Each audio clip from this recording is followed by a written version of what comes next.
दिल्ली से पटना रवाना हुए तेजस्वी यादव, राहुल गांधी और खड़गे से मुलाकात हुई। तो इस वक्त की बड़ी खबर, दिल्ली से पटना रवाना हुए हैं तेजस्वी यादव, यानी कि सीट शेयरिंग को लेकर जो बातचीत होनी थी वो हो चुकी है। कांग्रेस हाईकमान से फोन पर वार्ता हुई, यानी कि मुलाकात नहीं हुई है। महागठबंधन में सीट शेयरिंग पर बात बनी। सूत्रों के हवाले से यह खबर है 135 सीट पर यहां पर बताया जा रहा है कि आरजेडी लड़ेगी। दिल्ली से पटना रवाना हुए हैं तेजस्वी यादव। मुलाकात करने के बाद सीट शेयरिंग का फॉर्मूला लगभग तय हो चुका है। सूत्रों के हवाले से इस वक्त की बड़ी खबर, कांग्रेस हाईकमान से फोन पर वार्ता हुई है।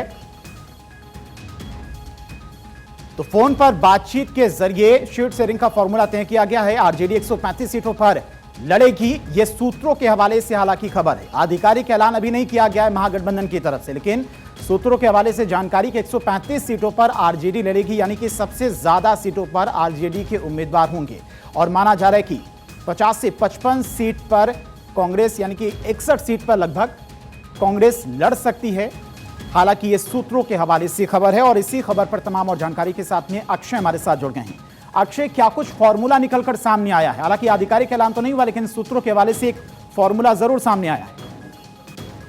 देखिए, तेजस्वी यादव और राहुल गांधी की मुलाकात होनी थी, लेकिन कुछ कारणवश मुलाकात नहीं हो पाई है। तेजस्वी यादव अब पटना के लिए रवाना हो चुके हैं। लालू प्रसाद यादव दोपहर में ही निकल गए थे, वो ऑलरेडी पटना पहुंच चुके हैं। खबर आ रही है कि तेजस्वी और राहुल के बीच में फोन पर वार्ता हुई है और खड़गे से भी उनकी बातचीत हुई है। जो फार्मूला अभी तक निकल के सामने आ रहा है सूत्रों के हवाले से, वो ये है कि सबसे ज्यादा 135 सीटों पर आरजेडी चुनाव लड़ने जा रही है। 61 के आसपास कांग्रेस की सीटें होंगी और साथ ही साथ 29 सीटें लेफ्ट पार्टीज को दी जा रही हैं और बाकी 18 सीटों पर मुकेश सहनी की पार्टी वीवीआईपी चुनाव मैदान पर उतरेगी।